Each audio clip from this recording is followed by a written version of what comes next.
Welcome to Pioneer classes. हम लोग कर रहे हैं 12th क्लास का हिंदी रिवीजन। आज हम लेके आए हैं सिपाही की माँ शीर्षक कहानी का सारांश। तो इसमें सिपाही की माँ हिंदी के लब्ध प्रतिष्ठित नाटककार श्री मोहन राकेश द्वारा लिखित अविस्मरणीय कृति है। नाटक काव्य का सर्वाधिक रमणीय विद्या होता है और एकांकी भी नाटक का ही भांति रूपक है।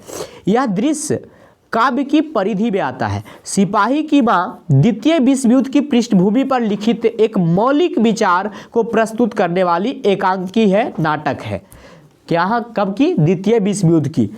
इस एकांकी के माध्यम से युद्ध की विभीषिका पर प्रकाश डाला गया है। जब दो या दो से अधिक देशों के बीच युद्ध होता है तो व्यापक सर्वनाश होता है।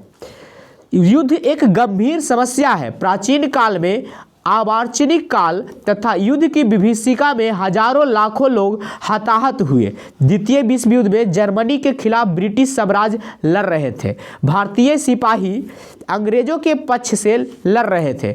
जापान जर्मनी के पक्ष से लड़ रहा था।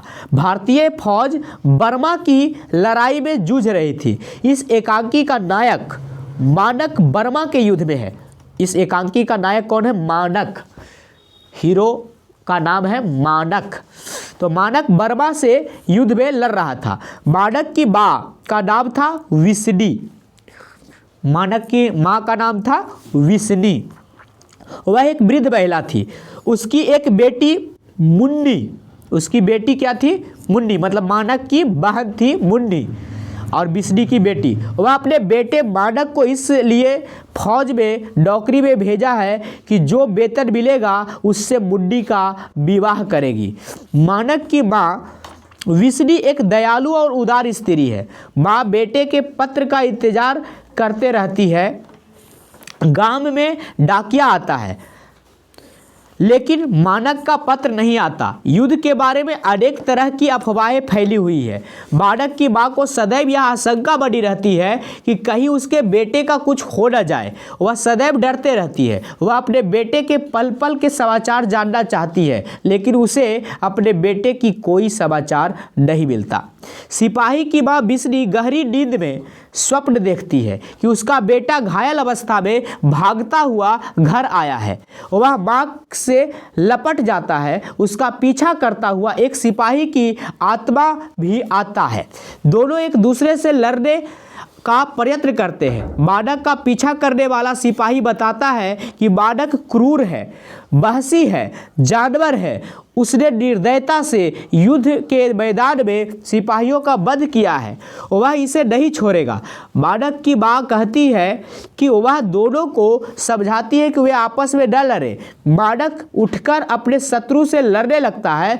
दोनों एक दूसरे के खून के प्यासे हो जाते हैं। सिपाही की मां चाहकर भी दोनों को नहीं रोक पाती। तभी उसके नींद खुल जाती है। मां इस डरावने सपने से घबरा जाती है और वह पुनः दूसरे दिन अपने पुत्र को पत्र का इंतजार करती है।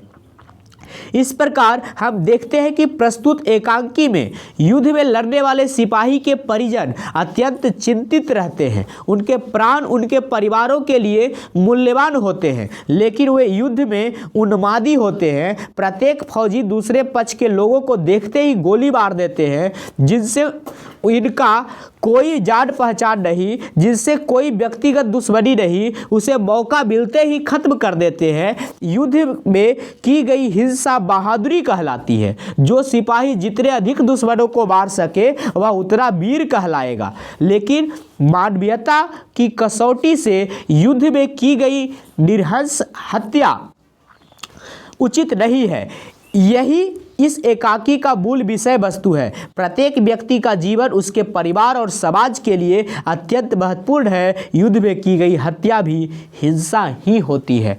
तो इस कहानी में मूल रूप से युद्ध में होने वाले हत्याओं पे कटाक्ष किया गया है, या कह सकते हैं कि युद्ध में होने वाले विनाशों की चर्चा की गई है। तो सिपाही की माँ या उसके घर वाले के परिजनों की क्या स्थिति होती है जो बॉर्डर पे लड़ने जाते हैं या जो किसी युद्ध में लड़ते हैं, उसको यहाँ पे हूबहू प्रकट करने की कोशिश की गई है। तो आप भी उस प्रकार से चिंतन करके सोचें, आपको लिए ये कहानी कोई नया नहीं लगेगा।